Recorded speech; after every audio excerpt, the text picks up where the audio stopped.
2020 दिल्ली।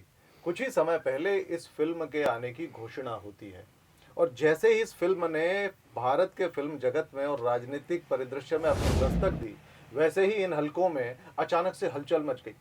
और वो हलचल ऐसी ही नहीं, लोगों के मन में जिज्ञासा तो थी ही, लेकिन आपत्तियां उससे ज्यादा।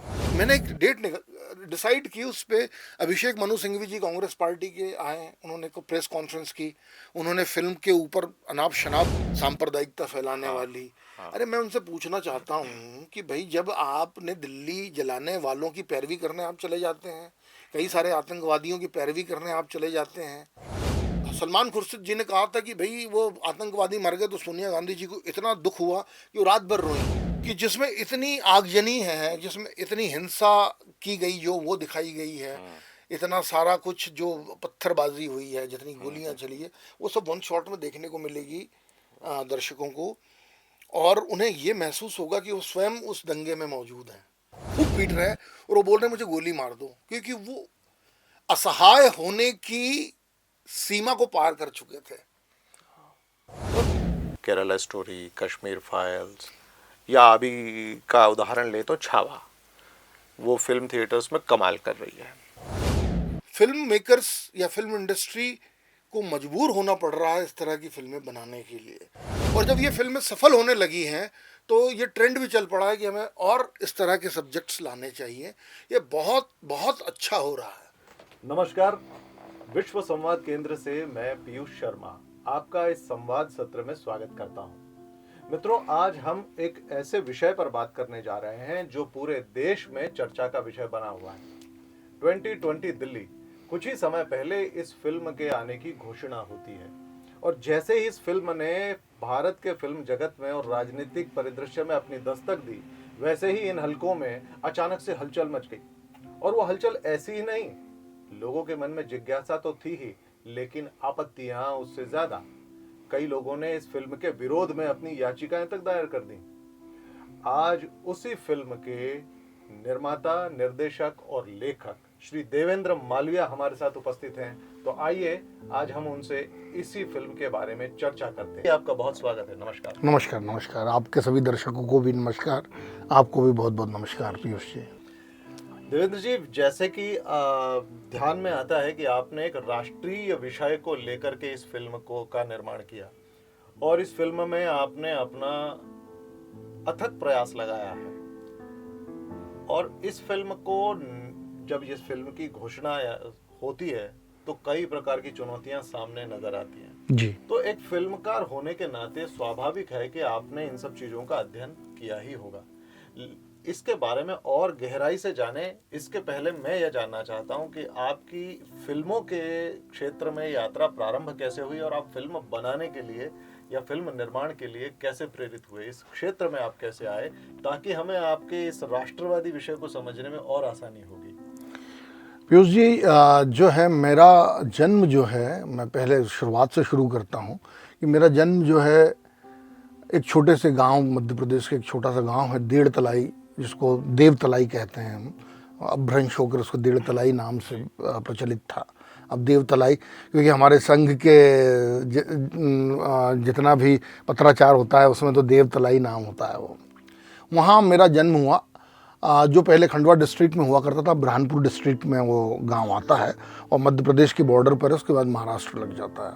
मैं एक किसान परिवार से आता हूँ और बचपन से ही मैं अपने खेतों में घूमते हुए जानवरों के साथ, अपनी फसलों के साथ हमेशा एक सपना देखा करता था कि कभी ये एक वीडियो हॉल हुआ करता था गांव में, वहाँ फिल्म देखनी होती थी। वो बड़े संघर्ष की बात होती थी, 1 रुपया देकर हम फिल्म देखा करते थे और ऐसा लगता था कि हम क्यों नहीं इसमें जा सकते हैं, हम भी तो, मतलब एक बच्चे का सपना कि मैं भी हीरो बन सकता हूँ। जिज्ञासा है जो हाँ, सबके मन में होती है कि मैं भी हीरो बन सकता हूँ। तो अब एक गांव के बच्चे के लिए इतनी बड़ी बात अगर बोल देना भी बहुत बड़ी बात है अपने घर वालों से या कहीं और, लेकिन वो ऐसा अंकुर फूटा था मन में जो अंदर ही अंदर पनपता गया।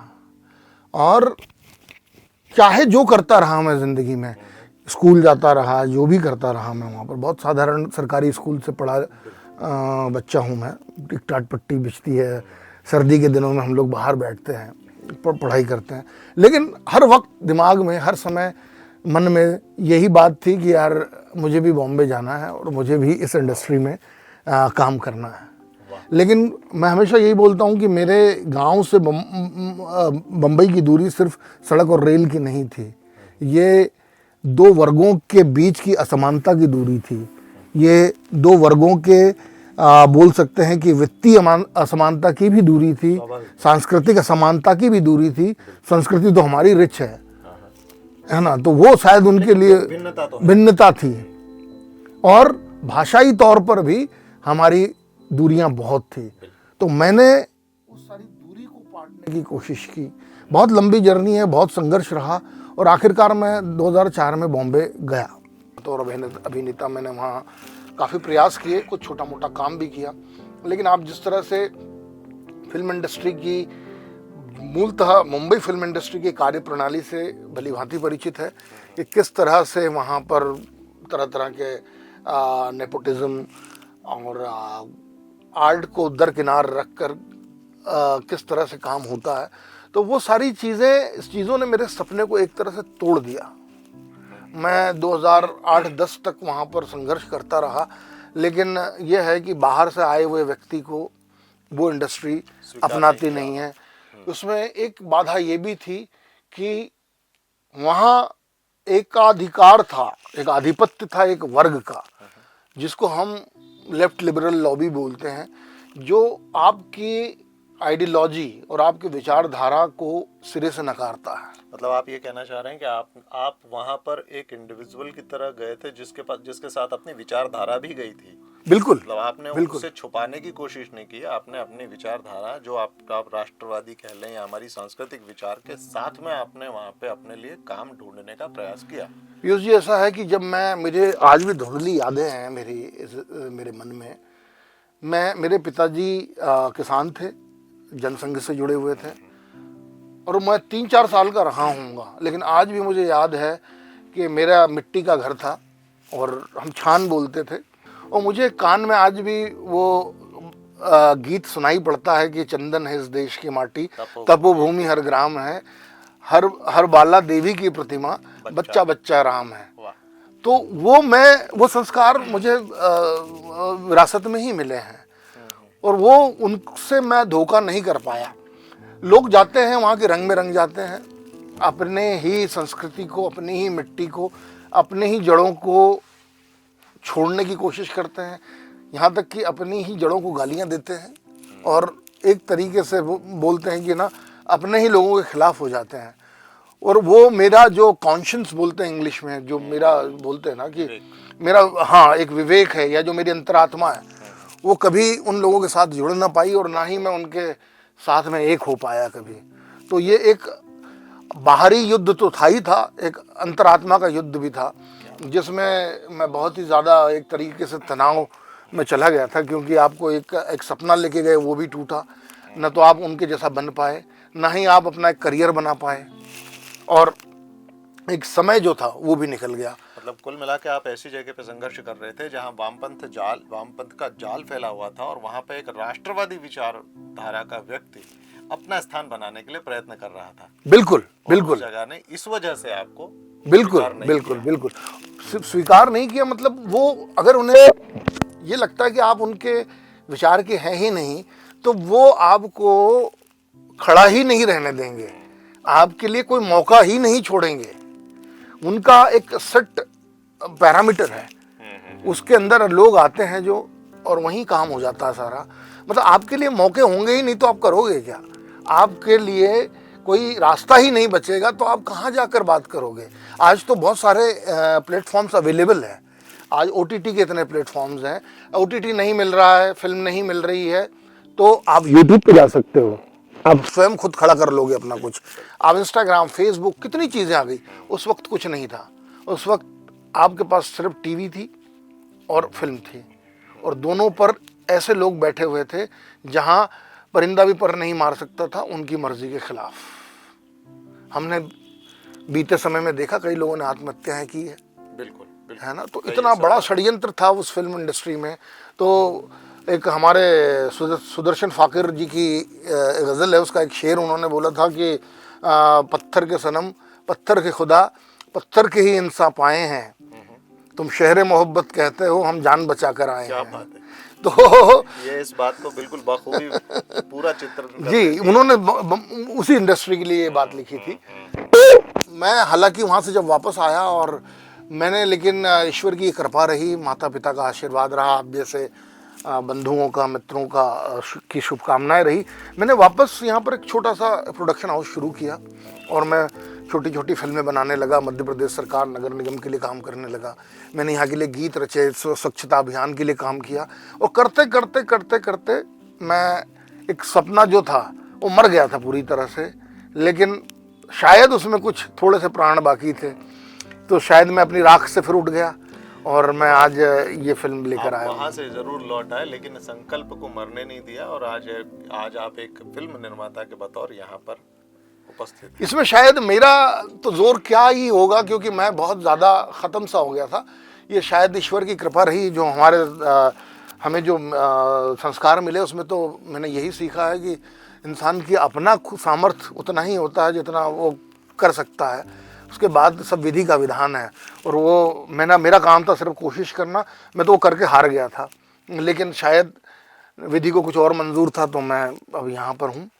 तो जैसा आपने बताया कि ये इतना एक बड़ा संघर्षपूर्ण रास्ता था जो आपने तय किया, और उसके बाद में जब आपके पास ये क्षमता आई कि आप अपनी फिल्म बना सकते हैं, अपने तरीके से लिख सकते हैं और चाहे तो उसमें अभिनय भी कर सकते हैं, जब आप इतने क्षमतावान हो गए, आपके पास वो सामर्थ्य आ गया, तो आपके मन में ये ध्यान नहीं आया कभी, आपको ये नहीं लगा कि आप निरापद विषयों पर फिल्म बनाएं, ऐसे विषयों पर जिस पे विवाद की कोई संभावना नहीं हो, ऐसी फिल्म जो लोक लुभावन हो, लोगों को सहजी पसंद आ जाए।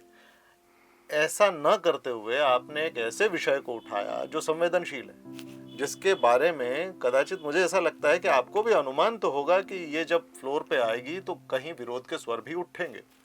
तो ऐसा संवेदनशील विषय चुनने के पीछे आपका क्या कारण रहा? पीयूष जी, जैसा कि आप जानते हैं, जो संस्कार मेरे अंदर हैं मैं उन्हें नहीं छोड़ सकता। देखिए, ये काम अगर करना होता कि मैं एक ऐसे गैर विवादित या फिर जिसमें किसी को बुरा ना लगे या किसी को खुश करने वाली बात का विषय चुनकर कुछ करना होता, तो मैं वहीं उस टाइम ही उन लोगों से मिल जाता और उनके साथ हो लेता, उनके रंग में रंग जाता, वापस नहीं आता। लेकिन चूंकि मैं एक ऐसे संगठन के साथ जुड़ा हूं जो एक जिम्मेदारी निभाता है राष्ट्रीयता के लिए, राष्ट्रवाद के लिए, तो वहां पर अगर मैं अपने विधा के जरिए, अपने काम के जरिए अगर ये बातें दर्शकों के सामने ना रखूं, तो मेरी कथनी और करनी में बहुत अंतर होगा, जो कि अच्छी बात नहीं है। मैं क्यों डरूं उन लोगों से कि भाई जो मुझे रोकेंगे। अभी भी मैं संघर्षरत हूं इस फिल्म को रिलीज करने के लिए, बहुत सारी चीजें हो रही है, हम बात करेंगे उस पर। लेकिन बात यह है कि सच बोलना और अपनी विधा के माध्यम से बोलना, ये मुझे कहना ही था। ये मेरे संस्कार मुझे एक तरह से मुझे आज्ञा नहीं देते कि मैं इस चीज में रुकूं। अब रही बात कि आमतौर पर हम ये सुनते आए हैं और ये लोग बोलते भी हैं कि फिल्में जो हैं वो समाज का दर्पण है, लेकिन मेरा ये मानना है कि फिल्में समाज का दर्पण है, मानता हूं, लेकिन फिल्मों में वो शक्ति भी है कि वो समाज पर असर डालती है। जो समाज में घटित हो रहा है वो हम फिल्मों में देखते हैं, लेकिन जो फिल्मों में घटित हो रहा है उसका असर समाज पर भी पड़ता है। तो एक फिल्मकार होने के नाते ये मेरा कर्तव्य बनता है कि मैं समाज को ये सोचने पर मजबूर करूं कि क्या सच है, क्या झूठ है, क्या गलत है हमारे समाज में और किस विषय पर हमें आवाज उठानी है। मेरी ये फिल्म भी वही बात करती है कि कोई एक वर्ग देश के खिलाफ अगर साजिश रच रहा है, कोई एक वर्ग जो है अत्याचार से ग्रसित है कुछ देशों में, और उसके ऊपर सारी दुनिया एक तरह से आंख मूंद कर बैठी हुई है, कोई उनके बारे में अगर बात नहीं कर रहा है तो मैं उसी विषय पर बात करूंगा। मुझे किसी का सहारा मिले या ना मिले, किसी की सहायता मिले या ना मिले, मुझे तो आगे बढ़ना है, यही बात कहनी है। तो मुझे मालूम था कि मुझे बहुत विरोध का सामना करना पड़ेगा, लेकिन ये बात वही है कि जब आपने एक राह पकड़ी है राष्ट्रवाद की, तो फिर उसके वो सिर्फ बोलने के लिए नहीं पकड़ी थी आपने, वो राह पर चले थे, तो फिर उसको अब करके दिखाने का जब मौका आया, जब अवसर आया, तो ये फिल्म ही वो माध्यम है जिससे मैं कह सकूं कि भाई मैं राष्ट्रवाद की बातें करता था, लेकिन अब मैंने अपने काम में करके दिखाया है उसे। कथनी और करनी का मेल आपकी इस बात से ध्यान में आता है कि आपने उसको करके दिखाया। जैसे कि आपकी फिल्म का ट्रेलर जब हम देखते हैं तो ध्यान में आता है कि आपने दिल्ली दंगों के उस घटनाक्रम को एक नग्न सत्य की तरह सामने रख दिया है। केवल ट्रेलर देखकर ही कई मौकों पर रोंगटे खड़े हो जाने वाला भाव आ जाता है। तो मैं चाहता हूं आप थोड़ा सा अपनी इस फिल्म के बारे में बताइए, उसके कंटेंट के बारे में बताइए। ये देखिए पीयूष जी, ये सबसे पहले तो ये भारत की सबसे पहली फिल्म है जो कि वन शॉट मेथड पर बनी हुई है। वन शॉट मेथड यानी कि ऐसी फिल्म जिसके 2 घंटा 12 मिनट की फिल्म है, जिसमें कहीं भी आपको कट महसूस नहीं होगा। यानी कि पूरी फिल्म आप देख रहे हैं तो विदाउट कट लगेगी। जैसे एक मोबाइल से हम बनाते हैं, कोई एक रील बनाई छोटी सी 2-3 सेकंड की, जिसमें कहीं कट नहीं था, ऐसे ही मान लीजिए कि एक फिल्म बनी 2 घंटा 12 मिनट की, इसमें कहीं कट नहीं है। तो ये केवल देवेंद्र मालवीय की उपलब्धि नहीं है, ये केवल एक शहर की उपलब्धि नहीं है, एक मध्य प्रदेश की उपलब्धि नहीं है, ये पूरे भारत की उपलब्धि है। ये भारत की पहली फिल्म है। ऐसे प्रयोग हॉलीवुड में और वर्ल्ड सिनेमा में बहुत हुए और वो फिल्मों ने बड़ा नाम कमाया, ऑस्कर जैसे इनको अवार्ड मिले और बहुत ही सराही जाती है वो फिल्में। उसी मेथड पर मैंने ये फिल्म बनाई है। और ऐसी पद्धति पे जब फिल्म बनती तो जो सब्जेक्ट होता है वो थोड़ा सिंपल चुना जाता है कि जिसमें ज़्यादा एक्शन ना हो, ज़्यादा डिफिकल्ट ना हो। लेकिन आपका विषय भी कठिन है, उसमें एक्शन भी भरपूर है जी। संभवतः ये विश्व की पहली फिल्म मानी जाएगी कि जिसमें इतना एक्शन, और उसको आपने वन शॉट पद्धति से बनाया। यस, कि जिसमें इतनी आगजनी है, जिसमें इतनी हिंसा की गई जो वो दिखाई गई है, इतना सारा कुछ जो पत्थरबाजी हुई है, जितनी गोलियां चली है, वो सब वन शॉट में देखने को मिलेगी दर्शकों को। और उन्हें ये महसूस होगा कि वो स्वयं उस दंगे में मौजूद हैं, वहाँ उपस्थित हैं। क्योंकि वन शॉट का जो विशेषता यह है, लोग पूछते क्यों बनाई वन शॉट, का क्या फ़ायदा। वन शॉट का फ़ायदा यह है कि हमारी ज़िंदगी में भी, जीवन में कोई कट नहीं होता। हम निकलते हैं तो कोई कट लगता है? नहीं लगता।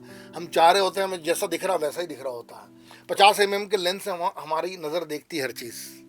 मतलब यह है कि दर्शक इस प्रकार से देखेगा जैसे उसके सामने ये जीवन में सहज जीवन में सहजता, उस सहजता से उस फिल्म को देखेगा तो वो महसूस करेगा कि वो उसका एक हिस्सा है। हाँ, अंग्रेजी में एक बोलते हैं ना कि रॉनेस ऑफ लाइफ, एक कच्चापन जो जिंदगी का होता है ना, वो वैसा का वैसा एक सह अनुभूति का भाव होगा। हाँ, सहजता से हम जो देखते हैं।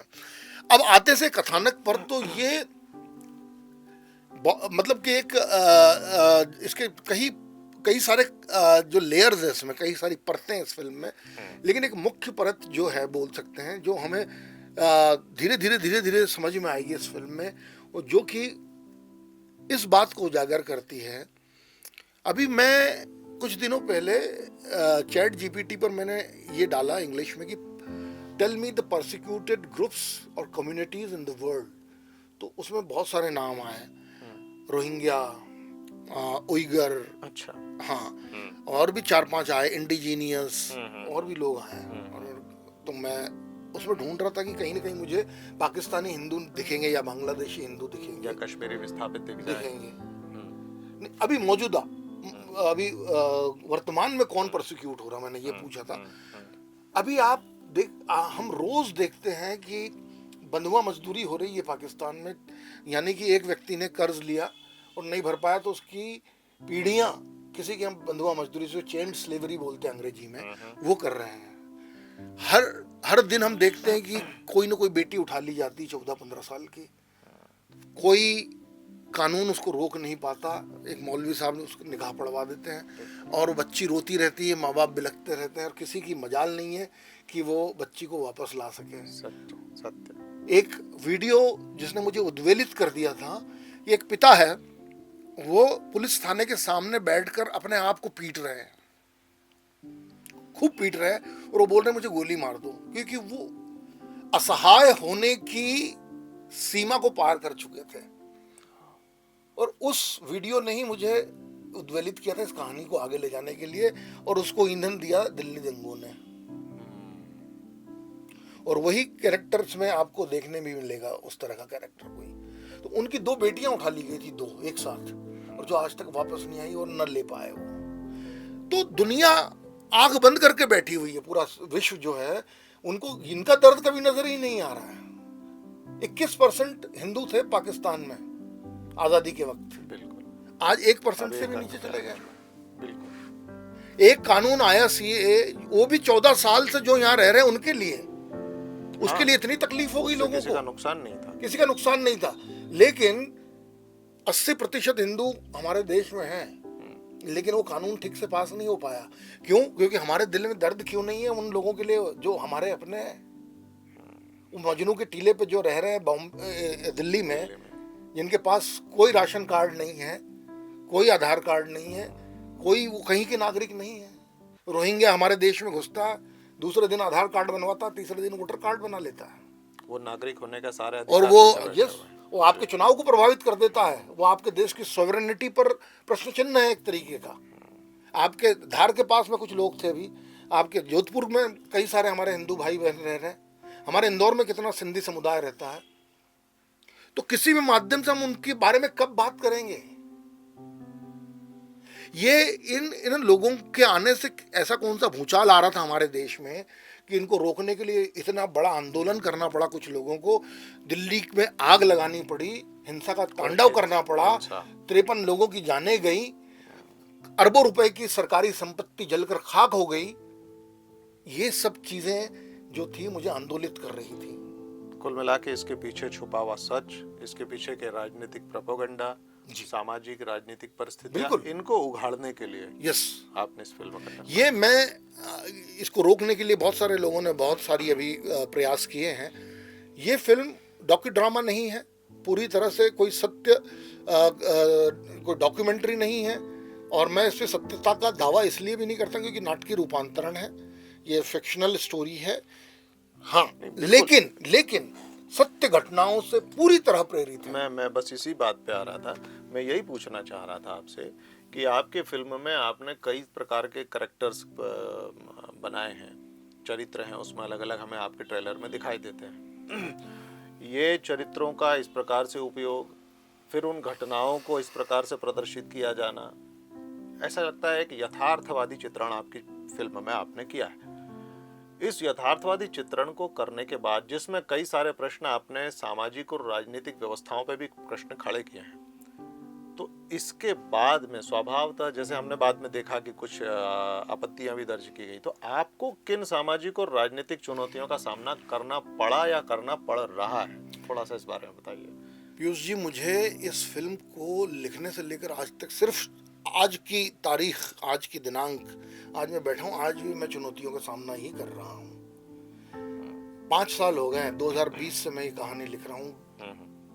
पहली चीज, इस कहानी को मुंबई फिल्म इंडस्ट्री के किसी बड़े प्रोड्यूसर ने नहीं अपनाया, किसी बड़े प्रोडक्शन हाउस ने नहीं अपनाया। आपने वो प्रयास किए थे? हाँ, कुछ स्तर पर किए थे कि भाई कोई लोग थोड़े बहुत, अब जिस तरह से समय बदल रहा है, अच्छी फिल्में भी आ रही हैं, तो शायद कुछ लोग इसको समझेंगे, लेकिन ऐसा नहीं हो पाया। और होता यह है कि इंडस्ट्री में आपकी स्क्रिप्ट जो गई है उसको 10 लोग आकर चेंज कर दे, टेढ़ा मेढ़ा कर दे, और उसको कुछ बोलना, आप कुछ चाह रहे वो कुछ और बोल दे, वो मुझे मंजूर नहीं था। तो इस फिल्म का डायरेक्टर मैं हूँ, राइटर मैं हूँ, प्रोड्यूसर मैं हूँ। इस फिल्म में एक एक पैसा मेरा अपना लगा है, मेरे जीवन भर की कमाई लगी है। मैं किसान परिवार से आता हूँ, हमारे खेतों का जो पैसा मेरे बड़े भाई साहब का लगा। रिलीज करने के लिए भी मैं अभी थिएटर हासिल करने के लिए लड़ाई लड़ रहा हूँ, क्योंकि एक सिंडिकेट है एक बहुत बड़ा साम्राज्य फिल्म इंडस्ट्री का, जिसके पास ताकत है, पैसा है, पीआर है, जिसकी पहचान है, जिसका नेटवर्क है, और मैं एक अकेला आदमी एक ऐसे शहर में खड़ा हूँ जिसके पास कुछ नहीं है, उसके पास सिर्फ अपना एक जुनून है, एक कहानी अच्छी है, एक अच्छी फिल्म है, वो लेके खड़ा हूँ। मैं अभी स्क्रीन्स के लिए लड़ रहा हूँ कि मुझे स्क्रीन्स मिल जाए, और उस रिलीज़ करने का पैसा भी मैं अपने पास से लगा रहा हूँ, मुझे कोई नहीं दे रहा है। दूसरी बात, जैसे ही मेरा ट्रेलर आया जिस दिन, तो मुझे ये लगा, इल्ज़ाम लगा मेरे ऊपर, ये आरोप लगा कि भाई भारतीय जनता पार्टी ने मुझे पैसा दिया है और मैं उस पैसे से ये फिल्म बनाई है। तो ये कितनी बेबुनियाद इल्ज़ाम था मेरे ऊपर, कितना बेबुनियाद आरोप था मेरे ऊपर कि मैंने किसी से पैसा लिया है। अब मेरी एक डेट थी 2 तारीख की, वो एक संयोग था कि भाई मैं, एक आदमी 5 साल से पैसा लगा रहा है किसी चीज़ में, उसकी फिल्म जब तैयार होगी तभी रिलीज़ करेगा वो कितना इंटरेस्ट भरेगा किसी चीज़ का। तो मैंने एक डेट डिसाइड की, उस पर अभिषेक मनु सिंघवी जी कांग्रेस पार्टी के आए, उन्होंने को प्रेस कॉन्फ्रेंस की, उन्होंने फिल्म के ऊपर अनाप शनाप बोला। सबसे पहले विश्व वमन करने वाली, विश्व पान कराने वाली, सांप्रदायिकता फैलाने वाली। अरे मैं उनसे पूछना चाहता हूँ कि भाई जब आपने दिल्ली जलाने वालों की पैरवी करने आप चले जाते हैं, कई सारे आतंकवादियों की पैरवी करने आप चले जाते हैं, हाँ, तब कुछ नहीं होता, तब विश्व नहीं, तब सांप्रदायिकता नहीं फैलती, बस सेलेक्टिव हो जाते हैं। जब वो पेशा होता है आपका। मुझे एक बात, बाटला हाउस में, बाटला हाउस जब कांड हुआ था, एनकाउंटर, तब सलमान खुर्शीद जी ने कहा था कि भाई वो आतंकवादी मर गए, तो सोनिया गांधी जी को इतना दुख हुआ कि वो रात भर रोई। हाँ, जाहिर है, हाँ, सभी अब मैंने जैसे ही इसमें कुछ थोड़ा बहुत दिखाया तो मुझे लगा कि अभी फिर से रोना इन्होंने शुरू कर दिया। उन्हें इतनी तकलीफ हुई, इलेक्शन कमीशन तक चले गए, जबकि मेरे साथ कोई बैकअप नहीं था, किसी का कोई पैसा नहीं लगा था इसमें। वो बात ठंडी हुई नहीं कि शर्जील इमाम नाम के व्यक्ति हैं जेल में। हाँ, उन्हें लग रहा था कि उनकी इमेज खराब हो रही है मेरी फिल्म से, क्योंकि उन्होंने देश को तोड़ने की, काटने की बात की है, और मेरी फिल्म में भी कुछ संवाद उससे मिलते जुलते हैं, कोई चरित्र उनसे मिलता जुलता है, तो ये हटना चाहिए, क्योंकि ये उनकी आज़ादी है। मेरी आज़ादी का क्या है, मेरी अभिव्यक्ति की आज़ादी का क्या करूं मैं? सबकी आज़ादी है यहाँ पर। आज महमूद प्राचा, शर्जील इमाम, 2 और लोग थे जो कि दिल्ली हिंसा के आरोपी हैं। एक Punjab Haryana high court, 7 petition मेरे खिलाफ लग जाती है, 25 लग चुकी है, 25 वकील जाकर खड़े हो जाते हैं मेरे खिलाफ। किसी तरह से इस फिल्म को सिर्फ पोस्टपोन मत कीजिए जज साहब, इस फिल्म को बैन कर दीजिए। ये फिल्म कभी भी किसी के सामने नहीं आनी चाहिए। मैंने अपनी जिंदगी भर की कमाई लगाकर एक फिल्म बनाई है जो सच बोलती है, उसे बैन कर देना चाहिए। जबकि मुझे लगता है कि आपने जब इस फिल्म को प्लान किया होगा, योजना बनाई होगी, तब शायद ही कोई और लोग जानते होंगे कि आपने इस प्रोजेक्ट को लिया है और इस पर आपने काम करना शुरू किया है। इसके बारे में जानकारी हमें तब मिल रही है जब ये लगभग ये फ्लोर पे आने वाली है और ये रिलीज होने वाली है। इसके पहले इसकी चर्चा भी किसी हल्के में। हाँ जी पीयूष भाई, मैं एक बात बताऊँ, हमारे जैसे लोगों, जो छोटे लोग हैं, जिनका कोई बड़ी पहचान नहीं है, उनके साथ बड़ी विडंबना है। हम लोग बहुत अच्छा काम भी करें ना, तो हम सिर्फ बोलेंगे कि हम अच्छा काम करते हैं तो कोई भी मानेगा नहीं, हमें करके दिखाना पड़ता है। मैं कई दिनों से एक ट्रेलर लेके घूम रहा था, दिखाता था, लेकिन लोगों को अच्छा लगता था, लेकिन मेरे साथ कोई नहीं आता था, उसमें कोई बैक करने नहीं आता था। लेकिन जिस दिन मेरा ट्रेलर बाहर आया और उसका विरोध हुआ, हाँ, मुझे 5 जन ने मुझे मैं बहुत ही धन्यवाद देता हूं, उन्होंने अपने ट्विटर पे से डाला। कुछ लोगों ने, जब जनता का इसे समर्थन मिला, विरोध तो बाद में हुआ, अब जब हमारा काम सामने आया ना, तब समझने लगे लोग कि कुछ अच्छी चीज आई है। उसके पहले तो वहाँ सरकार भी दिल्ली में आम आदमी पार्टी की थी, तो मुझे तो चलाना दिल्ली में ही था ना, और अगर मैं किसी योजना के तहत बनाता तो मुझे तो ये पता होता कि भाई मैं दिल्ली में तो रिलीज कर ही नहीं पाऊंगा, कि ये सरकार उनकी है तो रोक ही देंगे किसी भी तरह से मुझे। बिल्कुल स्वाभाविक है। तो मेरे को तो इस तरह से कोई बात थी नहीं कि मैं कोई योजना के अनुसार कर रहा हूँ ये काम।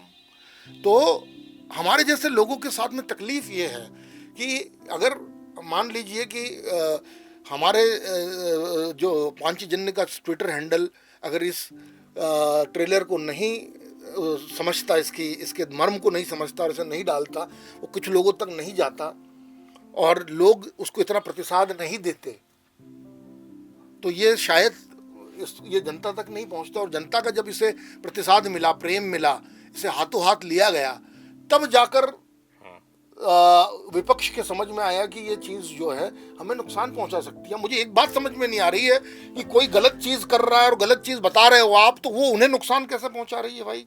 यानी कि क्या आप शामिल थे? हाँ। आप मोहर लगा रहे हैं क्या उस बात और पर? इसमें एक दूसरा पक्ष ये भी आता है कि यदि सच कितना भी कड़वा हो, उसे कहने के लिए अवसर की आवश्यकता तो नहीं होनी चाहिए। सच को, यथार्थ को, वास्तविकता को यदि लोगों के संज्ञान में लाना है तो उसके लिए क्या प्रतीक्षा की जाए किसी अवसर की? बिल्कुल। तो यदि यदि किसी समय पे भी वो फिल्म रिलीज होती, जैसा कि परिस्थितिजन्य कारणों से हुआ, उससे यदि किसी का हित संवर्धन होता है तो उसी का होगा जो सच के साथ खड़े हैं, और यदि किसी का नुकसान हो रहा होगा तो उसी का होगा जो सत्य के विरोध में खड़ा है। तो इसमें समस्या मुझे लगता नहीं कि होनी चाहिए। मैं यही कहता हूँ, मैं पहले भी कहा कि कोई ऋतु आती है क्या? वसंत ऋतु आई है, वर्षा ऋतु आई है, शरद ऋतु आई है, ऐसे कि सच बोलने की ऋतु होती है क्या? सच बोलने का कोई समय होता है? सच बोल दिया बोल दिया। अब आप अभी मत बोलिए क्योंकि चुनाव चल रहा है। मैंने फिर आखिर में यही था कि हमारी कुछ तकनीकी समस्याएं भी आई, कुछ हमारे फिल्म में कुछ जानवरों के पीछे से निकल गए थे वो, तो उनके लिए सर्टिफिकेशन की भी आवश्यकता पड़ी, तो इसलिए थोड़ा सा रुका और हमने स्वीकार कर लिया उसको कि भाई मैं चुनाव ठीक है अपनी जगह पर है, मेरी फिल्म अच्छी होगी तो चुनाव के बाद भी लोग देखेंगे।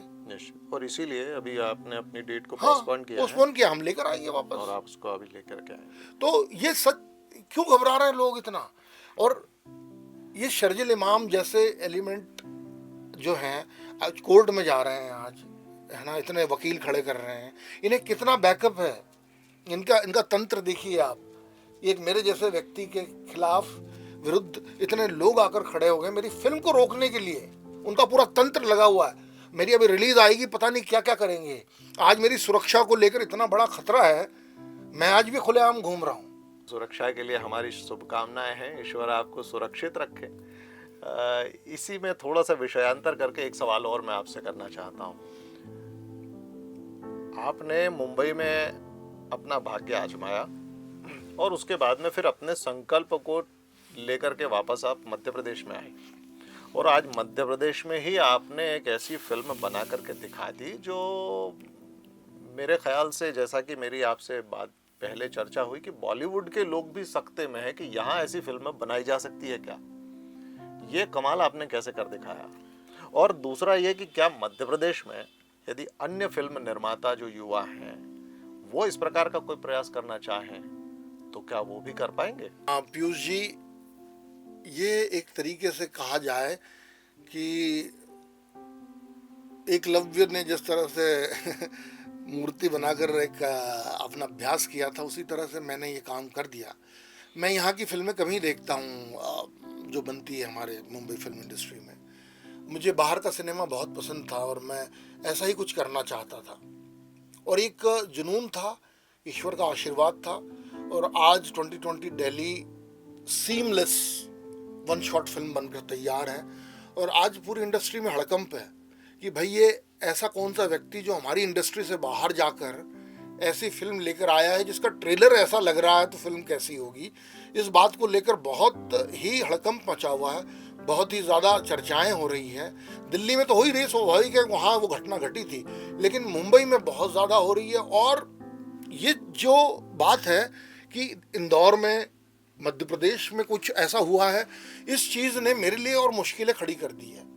अब ये तंत्र जो आप बहुत सारी राष्ट्रवादी फिल्में अभी देख रहे होंगे, इसमें से कुछ जेन्युइन है और कुछ व्यापार के लिए भी है, यह भी हमें समझना होगा, क्योंकि दर्शक ऐसी चीज़ें, ऐसी फिल्में पसंद कर रहा है, इसलिए उन्होंने अपना जो है रथ का रुख कहीं और मोड़ दिया है। वो सिर्फ व्यापार जानते हैं, तो वो चाहेंगे नहीं कि मेरे जैसा कोई व्यक्ति उनके खेमे में घुसपैठ करे। अब वो मेरी फिल्म को रोकने के तरह तरह के हथकंडे अभी भी चालू हो गए हैं। मेरे को अभी स्क्रीन मिलना मुश्किल है इस वक्त। बहुत संघर्ष मैंने अभी तक किया और अभी भी कर रहा हूँ, और मैं ये चाहता हूँ कि ये फिल्म रिलीज हो, लोग इसे देखें, ताकि देखें, और ये मैं आपको ये विश्वास दिलाता हूँ कि देखकर आपको एक नए तरीके का सिनेमा देखने मिलेगा जो आज तक आपने नहीं देखा होगा। एक हजारों करोड़ों की इंडस्ट्री है, स्थापित एक उद्योग है जो इतने सालों में ऐसा काम नहीं कर पाया जो मैंने यहाँ इस बिना संसाधनों के करके दिखाया है।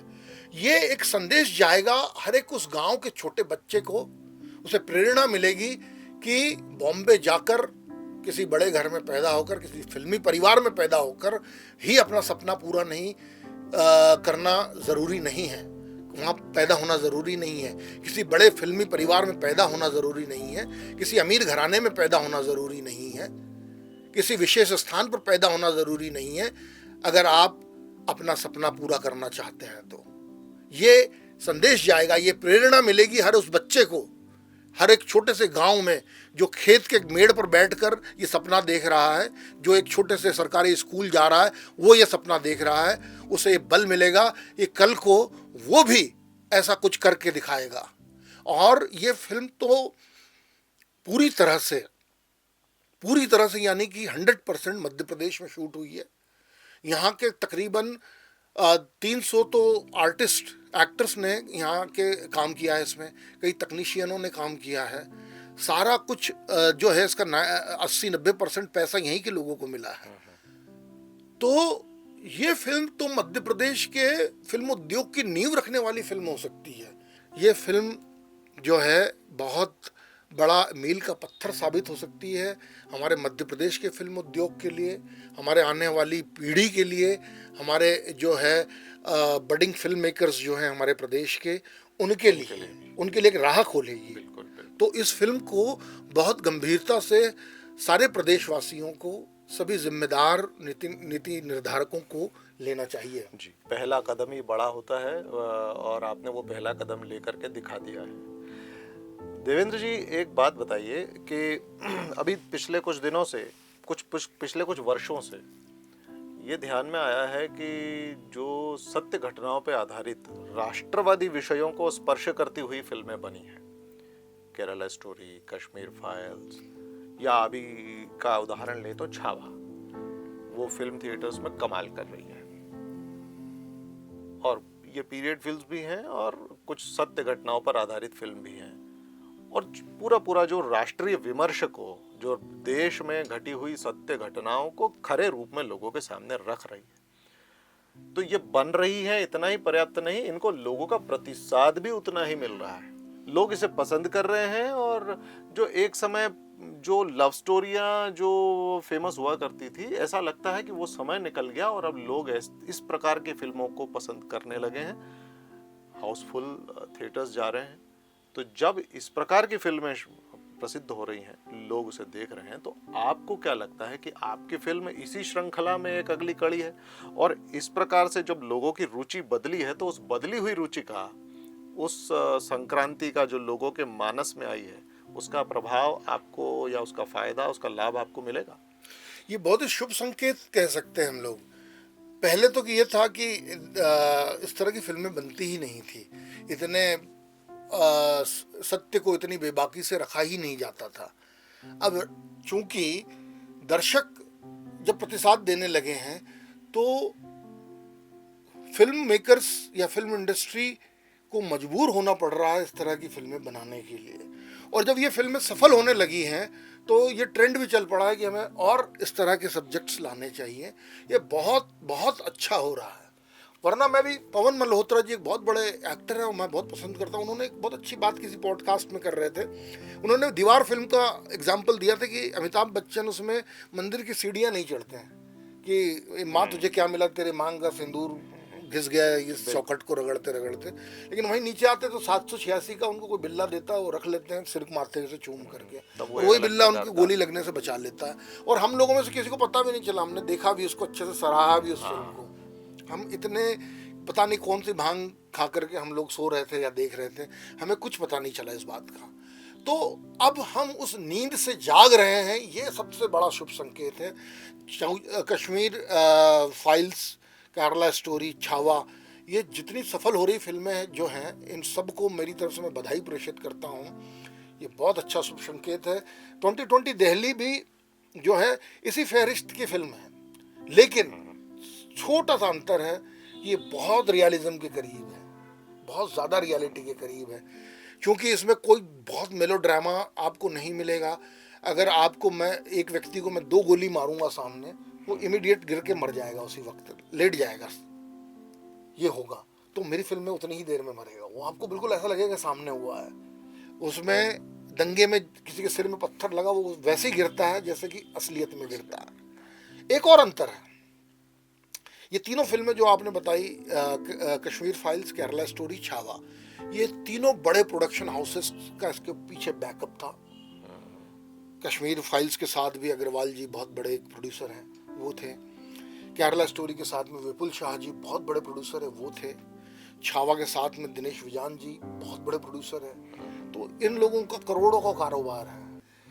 इन फिल्मों के साथ में ये बात थी कि इनके पास पब्लिसिटी और प्रचार का बहुत पैसा था। मेरे पास उसका मान लीजिए आप 1% भी नहीं है। मेरे पास सिर्फ जनता की ताकत है, दर्शकों की ताकत है, राष्ट्रवाद की ताकत है, विचारधारा की ताकत है। तो मैं तो सिर्फ उसी के भरोसे हूँ। हाँ, लेकिन मुझे ये आशा है कि अगर ये फिल्में इतनी चल रही हैं तो मैंने तो बहुत अच्छा कुछ उठाया है, अभी नया विषय उठाया है, तो मुझे भी शायद वैसा कुछ मिलेगा प्रतिसाद, तो और बल मिलेगा मुझे अच्छी बातें कहने का, सच बातें कहने का। मेरे जैसे और फिल्मकार हिम्मत कर पाएंगे और सच बोलने वाले की लाज बच जाएगी। 2020 दिल्ली के लिए ये एक बहुत ही सुंदर संवाद रहा।